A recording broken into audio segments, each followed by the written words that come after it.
Welcome back to Here's Next Door. Thank you all for joining us today. Do us a favor, hit subscribe, hit notifications so we can keep bringing you more. Today we are in Adams County, just outside of Denver, Colorado. This is station number 11. It's a fairly new station with a lot of cool stuff. Let's go take a look.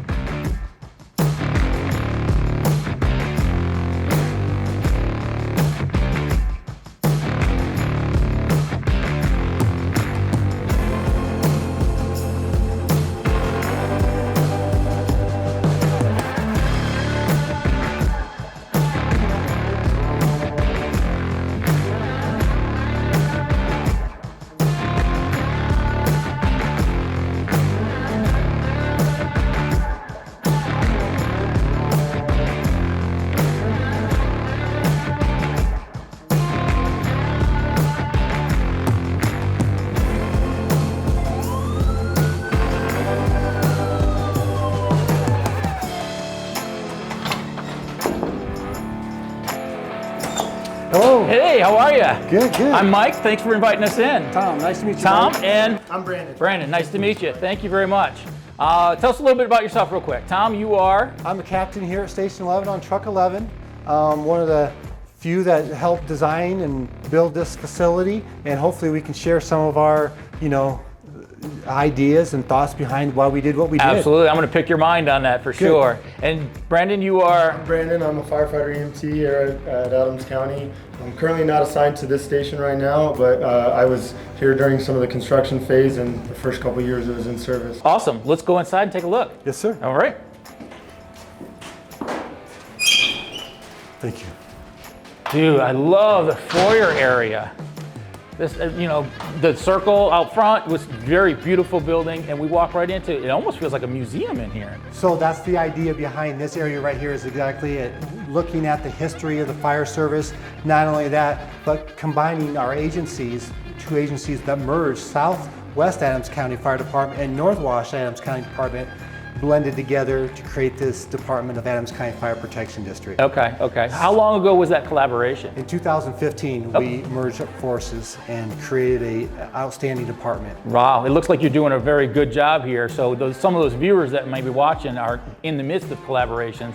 I'm going to send them your way. You guys done a good job. So hard work, but it's worth the effort. Absolutely. Can you tell us what you have actually in the foyer here in the museum? So basically, we have our museum here that we have past equipment that we've used that's no longer in service. We have our remembrance, our firefighters, to just different phases of the organization that we just wanted to keep that history alive, that it's just not forgotten. Right. All too often when we go from the older buildings, on the East Coast, we have buildings that are 100, 200, 300 years old.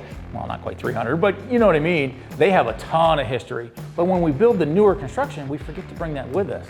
Good job at bringing this with you. Yeah, we can't ever forget our past. Yeah, right? yeah. Right. So our great teacher, good and bad. I know someone's going to ask, do you know the year and make of this truck behind us? If I'm not mistaken, it's 1949. Okay. But is it a parade piece or is it just museum now? It's parade. Okay. It's the operational truck. That's awesome. That's good to see. And the design of the station is that we made sure that this apparatus could fit through these doors. That's awesome. That's awesome.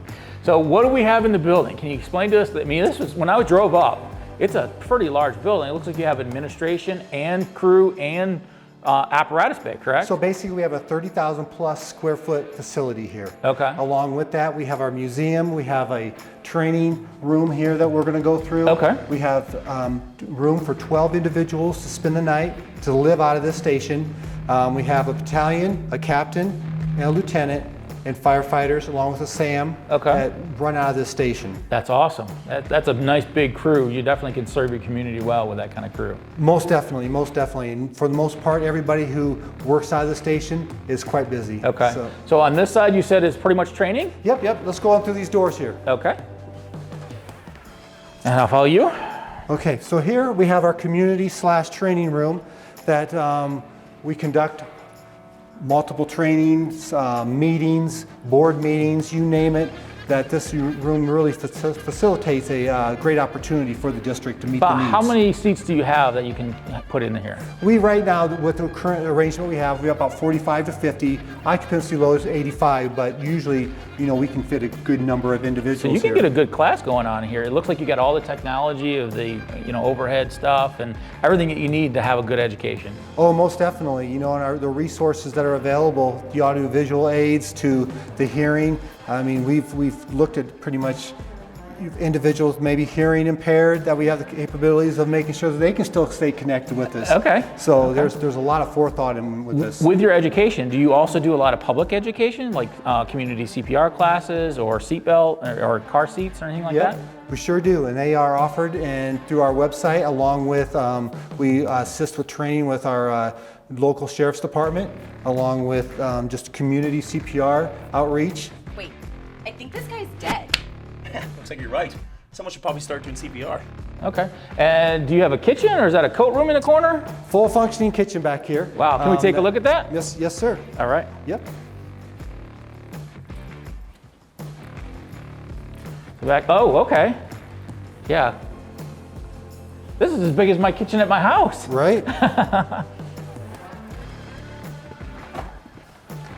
This kitchen's absolutely huge. So you can serve everybody that's doing class to make sure that they have their donuts and coffee and everything like that, and all their refreshments that's needed. That's exactly right. Full functioning kitchen for whatever the need and the purpose may be. It could either be catered or the individuals need to make their own lunch or dinners, however the event takes place. Yeah, again, this is a lot of forward thinking that many stations that we have a training room, but it's just a room with technology. Having this extra just gets you above and beyond the standard. Speaking of that, I noticed a lot of the lights and stuff like that are controlled. You can dim them. What kind of technology goes into the actual building itself? So our smart system with the lights throughout the facility, obviously are occupancy censored. So when you walk in, they turn on. There's different, and you leave, they turn off after so much time. But the geothermal that we have throughout the facility that we use to think that, we're going to use the ground temperature to heat and cool, to extract and put back into the ground to heat and cool the facility. Right. And along with that is our building automation system that we use to, monitor. Like this area here, we're not using it all the time. We would have it go to sleep at night, come back on a couple hours before the training event, nice and comfortable for everybody, then goes back to sleep. So we're not using that unwanted energy Right. for the time when it's not being used. Yeah, that's, again, very smart. And that's all done by the new technology that comes out here. That's exactly right. So, That's awesome, exactly awesome. right. What else do we have on this side of the building? Because I know on the other side is where we go to the crew rooms and the apparatus, correct? That's correct. Okay. The only what's on this side right here is our executive board room that we built for just another meeting room, if you will, Okay. for those independent sessions that need to be, set aside for just a select few. Okay. So we'll take a peek in there. We'll send the viewers into there. We'll get them to look around, and then we're going to head back through the museum to the crew area. Yep, most definitely. All right.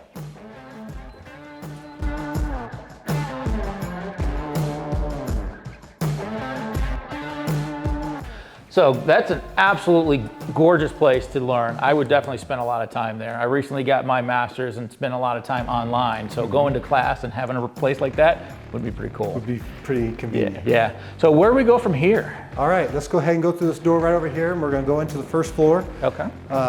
Which is pretty much the living quarters, the bedrooms for the firefighters here at the station. I see it's number pad. Is it also key fobs? Yep. Okay. Hey, let's start downstairs as we get into the firehouse side. Okay. So here, Thom was talking earlier that we have 12 bedrooms for all the firefighters. The one unique thing that Adams County also does is we offer Murphy beds for all of our stations and all of our bedrooms. So as you come into this bedroom right here, you'll notice we have 3 beds in every room. And there's 1 bed for each shift. And then each person also has their own locker to put all their equipment. So they get assigned basically a bed and a locker, Murphy system, so they don't have to sleep on somebody else's bed and stuff like that. Not that it's a bad thing, but it's just that, again, that more, a little bit of safety, comfort. I know that this is my bed and I'm gonna be resting in it. Yeah, and not only that, but it's so easy when they have to go home in the morning. just fold your bed up in the wall. Next shift comes in and folds their bed down, and they're already ready for the Now day. in here, I noticed that you got some of the darker cabinets, you got the color scheme that's a little bit darker. It definitely gives that ambiance of relaxation.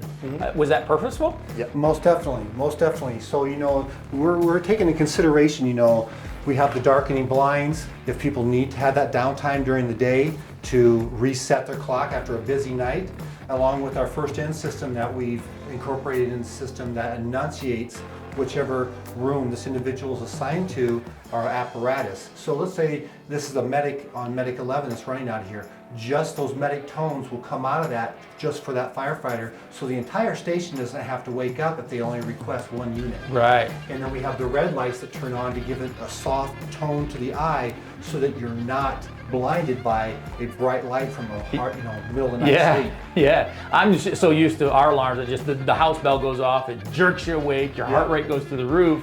You know, that's hard on the cardiovascular system by getting that, you know, year after year after year. So by you guys, you know, as administration, taking that into account is a huge benefit to all these firefighters. What kind of shifts do you normally run here? Do you do 24/7s? Do you do? We do a 48-96, so 2 days on, 4 days off. Okay. So we talked a little bit earlier about how busy the station is and the district as a whole. With that, we offer that downtime, and that's why we went this way with building this station. More often than not, a lot of our call volume is night calls. Okay. So between 7 at night and 7 in the morning is when we're probably the busiest. What kind of coverage area do you have? Is it more rural area? Is it more suburban area? Is it city? Because you guys are right outside of Denver here. It's partial, yeah. We border Denver's district boundaries there on the south side. So we have the suburban area, but we're also partial city here. Okay. We're getting some of the newer suburbia homes starting to pop up, but a lot of these homes were built in the 50s and the 60s Okay. as people pushed out of Denver. And then you have I-25, which we came in, so you have expressways. Do you have any kind of industrial stuff that you need to worry about? Yes, Station 13, which is over off I-25 and 58th Avenue, is where our industrial park is. So that station alone is pretty much solely committed to the industrial park over there, or the industrial area, commercial area. So these rooms, you said you have 12 of these rooms all together. Are they all pretty much just like this? Pretty much like this, exactly right. Yeah, that's awesome. Our lieutenants and captains and battalion chiefs get a little special room where they have their own bathroom. Okay. But they spend a lot of time in there doing work and on the computer and at the desk and whatnot. So they earned it, right? Yeah, absolutely. They've worked their way up the ranks. So. Yeah. All right, where else can we go? So from here we'll come down.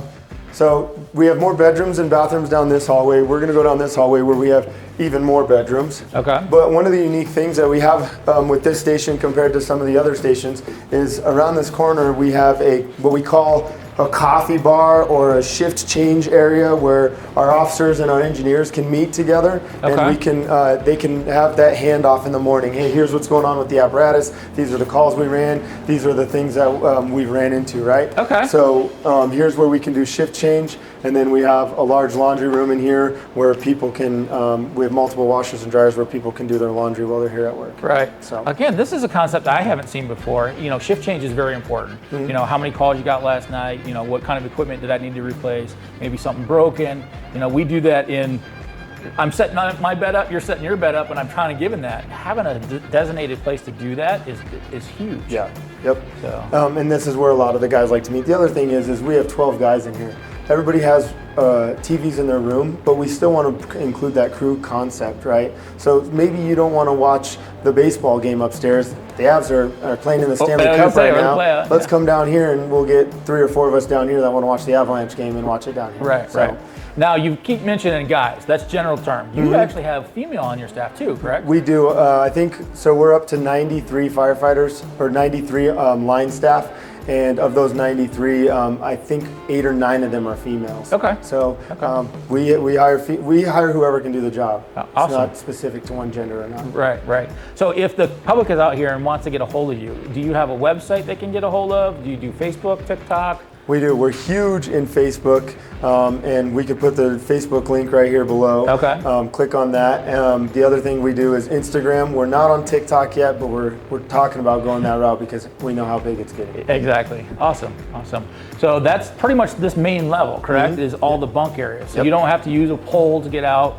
The lights go off. It goes right out to the apparatus bay. So for the viewers, we'll hit the apparatus bay in a little bit, but we're going upstairs next? That's correct. We'll go upstairs to our offices and kitchen area. Okay. Okay, and so Mike, so you notice our bedrooms were on the first floor, and the main reason for that is that when they wake up from the middle of the night of a sleep, they don't have to go down any stairs. They can just walk straight out to the bays. They don't have to worry about missing a stair, having an ankle injury. Most of the time when we're up here during the day, we're awake, we're oriented, and we know what's going around. And that going down the stairs is much easier. I've heard many careers that were ended because of stairs in the middle of the night, 3 a.m. call. Of course, getting jolted awake like we used to do, going down the stairs or even jumping off a top bunk. We're breaking ankles, we're breaking legs and that kind of stuff. So again, you really took your time and took your effort and your education and did your research to say, hey, it's beneficial to have those kind of design into a building like this. Yeah, we did our best for sure. So, all right, what do we have up here? Okay, Mike, so here we have our kitchen area for all the meals to be prepared for everybody for the day, for the shift. This is, first of all, it's beautiful. I don't mean to interrupt you. It just kind of took my breath away when I walked into this room. It's absolutely beautiful up here. And you can tell, you guys have 12 guys on shift because it's huge. You got a huge kitchen table. Most people don't think, how big of a table do you need? Well, you think about it, with the space of everybody eating around the table, you need quite a bit. And we were thought at first that this table was too large. Okay. It gets filled up every night. Yeah. So it fits us well. Yeah. So, and you got all the appliances you need. Now you have 4 fridges or 6 fridges? 6 fridges. So you remember, there's going to be 3 shifts, an A, B, and C. Okay. And each shift has 2 refrigerators per shift. Wow. So everybody, they keep their personal food there, and like for here, you think, okay, 12 people, how many loads of dishes do you need to do? Right. We have 3 dishwashers, double oven, and the cooktop for the stove. Just trying to accommodate those needs of when you're trying to cook for that many people. Right. You have to be able to, meet the need. Yeah. And you guys definitely did it. You have plenty of space. You got plenty of prep space for all your meals. If you're, making chicken, you got 3 or 4 chickens that you're going to have to cut up and do stuff. So, again, you guys have really taken your time. How long did it take you to kind of develop this plan to build the building? So this building was commissioned in August of 19. Okay, so it was a 3-year build, from sitting down with the architects, with Allred & Associates, and getting our general contractor of GTC and putting all our ideas together and trying to put this master plan together. Okay. And it was working with the city, with zoning and what we can do, what we can't do. It was, when August came around in 2019 and we moved in, it was kind of surreal. Yeah, I believe it. And looking at the TV room, out here, you guys got everything. Yeah, and we set this up. Again, we like to have that crew time and get everybody together, watch some TV together, whether it's some sporting event or some movies. So we set it up with stadium seating so everybody can enjoy the TV together. We also made it where the lights will dim down and kind of get that relaxation atmosphere going. If you look over here too, they'll have the lights that'll turn on. So when the tones go off, we have the lights in the bedroom, but here we have colored apparatus lights. So if it's a red light, that means it's the fire engine, right? If it's a blue light, it's the medic. If it's a green light, then the truck's going out. So not everybody has to jump out of their seat and start heading to the rig right away. We just look up while we're watching TV, hey, that's the truck company. See you guys, and continue relaxing. It's the fine details that really make this a very special building. Adams County residents, you need to be proud of what they have here and the service that you guys are providing. Even just the fact that you took the small step of having stadium seating so the guys in the back can, see the TV just as much as everything else. And all the, like I said, the fine details of the lights that you were just talking about, absolutely amazing. Yeah. So. Yep.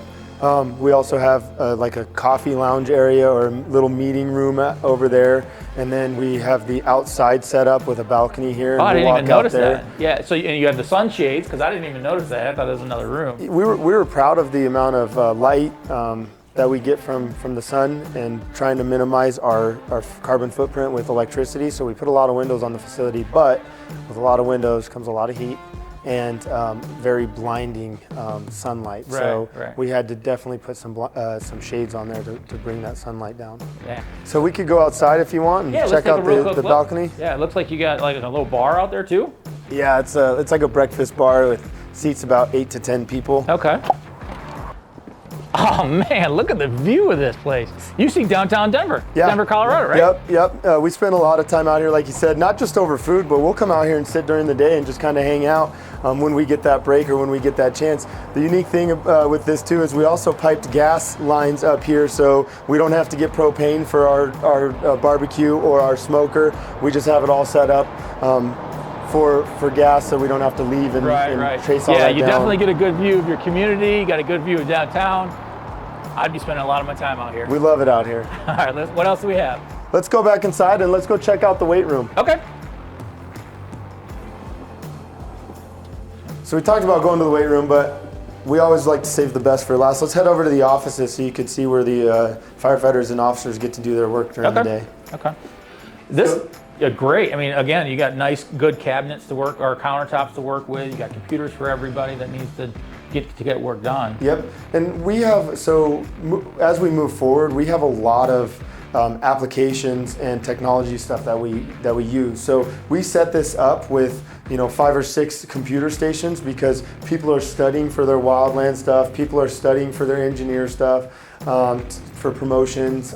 People are also studying for that next certification when they try to move up to the officer level. So we always have people on the computers, but we also have department mandated trainings through Target Solutions, an online program that the training division sends stuff out to us. We complete it on the computer, and then they'll get to see that that's done, and we'll get our training hours for it. That's awesome. That's a good way to do it. This is the firefighter office. Okay. Down the hall, as we move down the hall, we have our lieutenant's office, which includes our SAM officer, and then the engine lieutenant. Okay.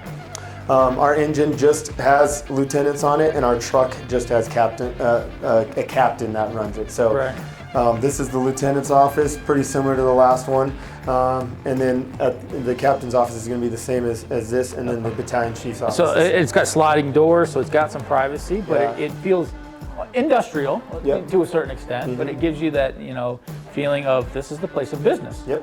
So and here it's a standard office, but it's well lit. So you guys definitely. So when you designed this, did you do a collaboration with many different things? Did you watch our YouTube channel? How did you get to that point to where you knew what to do? Ask a lot of questions. Ask our neighbors. Ask the industry. The furniture design company. Officescapes. How they can. What do they have to offer us to help this place be functional? And they throw out their palette of everything. Okay. Now it's not. Some of the stuff was a little too far right versus too far left. Okay. But in the middle between asking and what we are trying to achieve and what they could provide us, you really start to hone down what you're going to get. Awesome. We had Thom went with our upper management and toured other firehouses as well and talked to them about their builds and buildings and how they put their stuff together and what were the needs and what they liked and what they wanted, what they wished they had. Right. Before we came into ours. Right. And what's really important about doing that is that when you talk to the firefighters who live in these stations, they're the ones that's going to tell you the truth of what really works and what they wouldn't have probably done again if they were to build another station. Right. Yeah. Great resources. Yeah, exactly. All right, we'll keep going. So as we move along here, like we were talking about, the lieutenants have their own office, so does the captain and the battalion chief, just so they can keep working and doing their thing. The battalion chief these days is not just about running those high acuity calls, but a lot of paperwork goes into it. So they spend a lot of time in their offices getting paperwork done and completing some of their training assignments. Right. So. Now, we kind of walked past it real quick. On the wall there, you actually have a security system too. Yeah, we upstairs and downstairs, we have cameras all over the facility. In fact, when someone knocks on our door or rings our doorbell, it turns on those lights in our room that we showed you guys. Yeah. And then it says visitor at the front door on our overhead. And we can go to that camera, and next to it, there's a phone where we can look down there and see who's at the door. Okay. We also have it downstairs. So we go to the door to people all the time, but if it's the middle of the night, we're not in the safest part of town. So we'll go to those cameras and say, hey, is this someone that needs help, or is this... Kind of like the residential nest programs that we have out there. Yep. And then we can talk to them through that phone too. So I can obviously see right behind us, or right in front of us, is the weight room. Yep. And so I'll tell you what, Mike, I have to take a call real quick, and Okay. I'll meet back up with you guys out here in the bay. All right. In just a few minutes. All right, Okay. thanks, Tom. All We'll right. see you then. So as we enter the weight room here, you'll notice this is state of the art. We put a lot of money and time and effort into this thing. We have dedicated committees, and fitness and health committee is one of our committees. And part of their job is to make sure all of our equipment is maintained, our fitness equipment is maintained. Also, they'll put out not weekly, monthly, but sometimes quarterly, like fitness goals or fitness challenges that the guys can participate, and they'll put money up. They'll say, hey, the fitness committee's offering up $500 for whoever loses the most weight over the next quarter. That's awesome. And they'll do competitions like that. They'll also work with individuals too. These people are fitness gurus, if you will, where some of them have education with the fitness or certifications, where if I'm struggling to lose weight, or I'm not really in tune to how to lift weights or the proper way of lifting weights, I can get with those peer fitness counselors, and they can help us or show us the way. Right, So- right. First of all, when I walked in, I noticed that it's much cooler in here too. You got some huge industrial fans. Yeah. Because you're working out, you're gonna be sweating. Yep. So they cool it off a little bit more. But you also have the glass on either side. The one thing that we noticed, there are some older stations that are trying to do weight as best they can, but they kind of put them in a closet or something like that, and no one can see it. If you read Jem's most recently, there was a firefighter that got Firefighter of the Year, and she ended up passing away because she got stuck underneath the barbell because no one could see her. Yeah, that's unfortunate. I did not read that. One of the things that we also noticed with this, and it goes back to the closest unit dispatch that we're doing with our neighboring agencies, is they want us to stay in our firehouse as much as possible. You know, we get going and getting groceries, coming back, we'll send one unit up there, running calls, but they try to keep us here. Hey, you guys can work out at the firehouse. You don't need to go down. We have a community, I shouldn't say community as a whole, but like 2 or 3 firehouses were using one weight room at the training center, and now they're starting to put them into the fire station. So they don't have to go over there or coordinate time to get over there. Just go work out when you have a chance. Right. I've seen some firehouses actually just go down to the Planet Fitness. They load everybody up on the crew and they go to the Planet Fitness, do a workout, and take off from there. And the thing that's unique about that is you stay in service, but you're also getting out to the community. So that is also a really good concept that if you go back to the older firehouse days, that's what the firehouse was about. You know, bay doors up, getting out to the community, letting people come in and see the firehouse. Right. Back to the weight room, the other unique thing we have is if we want to, this is a garage door. So we can open the garage and goes out on the balcony, but it also lets in fresh air while guys are working out. So depending on the weather, we like to open that door up while we're working out. Absolutely. And just hang out. Man, yeah, I would spend a lot of time. I would definitely lose weight if I worked for your station. I'm just saying. All right. So we'll go down to the apparatus bay? Yeah, let's go down to the Okay, apparatus I'll follow bay. you. Okay. All right, let's go back downstairs, and the last room we didn't show you that seems to always catch people's attention is the bunker gear room. Okay. And the amount of bunker gear we carry here because of the large size of our department. Right. So again, this is meeting those NFPA regulations of hot, warm, and cold zone. Yeah. So that's why you have it separated between the two. Is that correct? Yeah, that's right. Anything that's concrete, I try to tell people, if you see a concrete floor, so there's no flooring on it, is going to be your red to yellow zone. Okay. Once you get into the flooring areas where the linoleum or the wood floor is, that's where you're going to actually be in a green area or a safe zone. Okay. And you have a air brake here too. Yeah. Yep. So positive pressure. This is that air brake. So once this door closes, it keeps those carcinogens from going further in here. Okay. We close this door, and it pushes those carcinogens out this way. Right. So as we come down this hallway here, you'll notice that this goes straight to the bay floor too. Okay. So we come back from a fire. As we come back from a fire, we've deconned on scene. We get all of our gear, we take it, and I'll take you to the next room here in a second where we strip it down. After we strip it down and start getting washed, we come in here and you'll notice we have about 36 to 40 lockers in here. And every single individual on our fire department, because of the carcinogens and cancer, has a second set of gear. So we're not trying to wait it out the rest of the shift and then wash it before we go home. Right. We're getting rid of that gear into the washer immediately, and we're grabbing our second set of bunker gear. I like the fact that you actually have washers on your facility here, because there are other companies out there that use third-party services to wash that gear. This is a good way to really save money on not having to have that resource, and your gear gets back into service a little bit quicker. Way quicker. The other thing that is one of the prideful things with Adams County is they take health pretty serious. So just because we wash our gear, they know we wash our gear, they're not content there. They want a third party to come in every 6 months and wash the gear too. Okay. So we'll wash our gear when we go to fires, we'll rotate it out, we'll dry it, whatever, but every 6 months we rotate which gear goes to the cleaners. So, hey guys, it's June, you need to send your backup gear to the cleaners and we'll be in our frontline gear. Okay. And then normally they wash it while we're on 4-day, and when we come back, it's sitting in the bay. We just got to put it back in our lockers. Yeah. And then at the end of the year, December, January, they'll say, hey guys, frontline gear needs to go in. Right. So we're getting multiple washes out of it. That's just to ensure. And it gives the longevity, so you can go through that expiration date of the gear. Yeah. So, again, this is very bright, very clean, well organized. It's separate from the apparatus bay, so you're not getting the exhaust. Now, with the newer trucks, we're not worried too much about that anymore. That's starting to go down with the DEF fluid, but it's separate. I love it. I absolutely love it. And it meets that NFPA thing like you were talking about, or the standard like you were talking about. Okay. So we're going to go into this locker room right here. Did you want to show the washer room? Oh yeah, that's right. We'll do that real quick.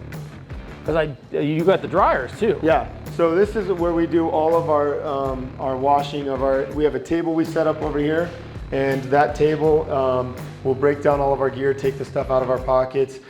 We're obviously wearing gloves when we do this because we don't want to get the carcinogens on our hands. Yep. Skin exposure is a huge an issue, obviously, right? So once we break it down, we'll take it, we throw the liners in one washer, and we throw the shells in the other washer. We double it up so 2 people can be washing their gear at a time. And then when they're done, they come off of that and they go right onto the hangers here. Yeah. Dry them out. The hair, these are air hangers, right? Yep. So you plug that in and it blows air through it. And you can do hot air, you can do cool air, you can put a timer on it. Hey, only run this for 6 hours, run it for 3 hours, whatever you think it is. Right. And we'll wash everything. You'll notice here, so our structured gloves can go on here. Okay. We hang our hoods on here too, or we can hang them up on the top there to air dry. We have all kinds of options to get everything washed. I always found the hardest thing to dry are our gloves. Yeah. You know, it's always hard to put your hand back into a wet glove, so having an air dryer is awesome. And then we have just regular wash machines and dryers for all the bay towels and the greasy towels and the stuff like that, so we're not contaminating our clothes with the other washers. Okay. And then you have a locker room down here also? Yeah, so we'll cut through here. The purpose of the locker rooms is, we talked about it earlier, you come in, you go to the washroom first, break down your stuff, get your new gear, put it on the rig, and then we'll come into the locker rooms. And as we go through the locker rooms, you'll notice one of the big things that we thought was appropriate is we don't want you going back to your room to get clean clothes. Okay. So every locker room is going to have nurse scrubs, if you will, that you can put on before you go to your room. So now you're not bringing any contaminants through the firehouse and keeping them all in here, and then you bring that back and wash it and fold them up and put them away. Very smart to do.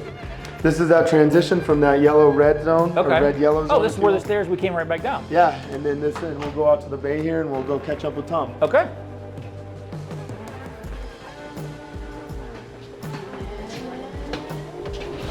All right, Mike, well, that was the firehouse. Let's go back out and meet with Thom out here in the apparatus bay floor. Okay, that sounds good. Hey, Thom. Oh, wow, this thing's Mike. massive. Brandon, good to see you guys again. Yeah, good to see you again. So, wow, this thing is absolutely huge. Can you explain to us what you have here and how this was all come about? Most definitely. Basically, we have our bay area that can incorporate not only the housing of our apparatus, but along with the technical training and different training props that we have throughout the station here in the bays to help the guys stay current on their skills. Man, this is absolutely massive. Do you mind if we go take a look and see what it's about? Most definitely. Come on. All right. They're absolutely huge. I think we're sitting right at 19, 20 feet. 19, 20 feet, okay. So in this area right here, obviously we have our hose drying system. Right. So we just hoist the hose up and let it hang dry. We have our fill station for our SCBA Okay. on that side, our props for training. And then when we have our confined spaces underneath here, we just take our forklift, pull this out of the way. Okay. And move it to the side, and guys can. So you have gals can something train. below that. Yep, it's a big vault. Okay. It's 8 by 10 by 7 feet tall. Wow, that's cool to put into a building. Normally they do, maybe a confined space from a second floor and they kind of go through a hole that way. But to actually have an underground confined space, that's pretty slick. Pretty neat. Yeah. But another neat feature is if you were to stand here, you see all these hole cutouts. Oh, yeah, that yeah. go all the way up. We can actually do our rigging and we can rappel individuals down all the way through here for Okay. that confined space if they had to go into a tighter space for a long distance. Right. So, and then obviously forcible entry, and you got stairwell. Stairwell will come up here, and then we're gonna navigate through here. So with all this training built into your station, do you guys have a training facility that you normally would go to get more education? Most definitely. Our training that we have at our other facility is for the hard training, the Okay. burns, throwing ladders against the building. We can simulate some of those things here, but at the training facility that we have, that's where the work gets busy. Okay, and I hear you have scheduled today a live burn. Yep. The crews are rotating for an hour and a half through the station So over there. maybe as the viewers, we can get some footage of that throughout the day. Maybe we'll head over there and at least show them what's going on. Most definitely, more than welcome. This station is particularly built around the tech rescue program that we have here. So we work with the northern departments as a consolidated group, and so we built a SPRAT course for the rope rescues type stuff and to practice pickoffs and transfer of ropes and stuff like that. Right. And then we built the confined space portion to set up rigging and get all that stuff going. So this is where we kind of do most of our tech rescue stuff. Okay. Over there is where we do all of our actual firefighting skills. But you still have a bailout window and do. all the other stuff that we would normally have to build out of construction. Yeah. Put in the back of the corner and bring back in. And with our agreement with our neighboring departments, we're trying to stay in our firehouses at home a lot more instead of having to travel to go train. So our newer firehouses are being set up so we can throw ladders within the bay and we can practice doing rescues coming up, going down, whatever, some of those basic skills where we don't have to travel across the city to go do those skills. Man, that's actually awesome. And this view up here, I walk out here, look at this apparatus bay. So we'll go down on the apparatus floor and kind of give the viewers a view of those in just a moment. Yeah. But this is where you hooked up all your tech rescue rope hooks, right? Yep, this is where we tie everything up. So with SPRAT, it's the Society of Professional Rope Access Technicians. It's a highly sought after course. It's for rope professionals. And here at Adams County, with our tech rescue team, we decided that rope access was going to be probably the best benefit or best type of training for our guys trying to learn how to do rope rescuing. So obviously you got your mechanics room over behind us. You got a little bit of noise coming from that, but you can't avoid that. Is this your weight room that you go to? That is the weight room. We were in the weight room earlier. Oh, yeah. And that weight room door comes right out to here. So Okay. multiple ways to the bay. You can come out the weight room and go down to get to the floor, or the stairwell that we came down before we came in the bay here. Okay. So. Okay. So why don't we go back downstairs and walk the apparatus floor, kind of show us how you put things together. Cool. So Mike, this project was a 3-year build, and with our past chief, Chief Lorieni, and myself, and obviously with a lot of help from other input from the crews and the architects and the general contractor, we put a lot of nice features in this thing with a lot of forethought for future growth, meeting the needs of current and future needs for the district. Okay. Firefighters that live here, work out of here, and centrally located where we're at. Obviously, this station is probably one of our busiest stations. Okay. for About that how many purpose. calls do you do a year? What are we running there? So right now, each station CR numbers, which is the case report numbers, we're running about 2,500, but this station here will burn 3,500 runs a year with second due and third due calls. Right. That's keeping them busy. Yeah. So, Yeah. all right. So this was the ambulance, your ALS service, which means advanced life support. So you do, Yeah. do you run dual paramedics? Do you do EMT paramedics? So we don't do double P cars. We're set up to do that. So each crew has 2 paramedics on it, but because we're busy, we like to give them rotation. So So our EMTs are very good in their positions. A lot of them are trying to go to paramedic school and are still on that, fence. Do I go or do I remain an EMT and help the paramedic out? Right. With that, we run the EMT paramedic car, and Wow, really nice. yeah. Okay. So we run a EMT paramedic car, and with that we have BLS, ALS calls according to our protocols, right? Okay. So we have EMTs that'll take transports, but we don't just run a double EMT or a double P car. Okay. It's a split. Yep. So This is our- set up nice. This is where I'm used to. So you got the power load system with the striker. It looks like you got XD cuffs already connected. Yeah. You Yep. got, your life pack. I would be very comfortable working in this truck. So. This apparatus was set up this way. Couple years ago, we started looking at the planning and seeing what was the safest for some of our the positions of our responders while they're attending to patients, and we found that a lot of the calls that we're running, we're not needing to be out of our seats. A majority of them, we can do our job while sitting down. And looking at some of the statistics, we found that rear end and front side accidents are the most common, not side impact. Yep. So we wanted our seats to face forward or backwards. This one is just for CPR. No one really sits in it unless they're doing CPR. Right, so, right, yeah. I definitely like this setup. I've seen it in other vehicles. We did a station rigs for Washington Hose Company out of Coatesville. They had a smaller rig with those kind of seats. And it was pretty cool to see. Yeah, I yeah. like to see it in a bigger ambulance. It makes a whole lot more sense. We're also set up for fire. So our firefighter paramedics and our EMTs, we respond to fires as well. So if you look over here in our cabinets on the back here, all of them are set up with packs nice. and structure gear. Okay. So with the packs and structure gear in here, a lot of times we'll beat the engine to the call, and we'll get packed up, and we'll be waiting for the engine, pull the hose line as they get there, and then we'll pair up and fire attack together and search and rescue. Right, So, right. Yeah, I love that. I love that. So currently where I work, we do something similar to that, but we're so busy with the medical calls. It's very rare we actually get to go Yeah. to the fire. So Yeah, we've had a couple where the ambulance is turning from the hospital and they're catching fires before they get back to the station.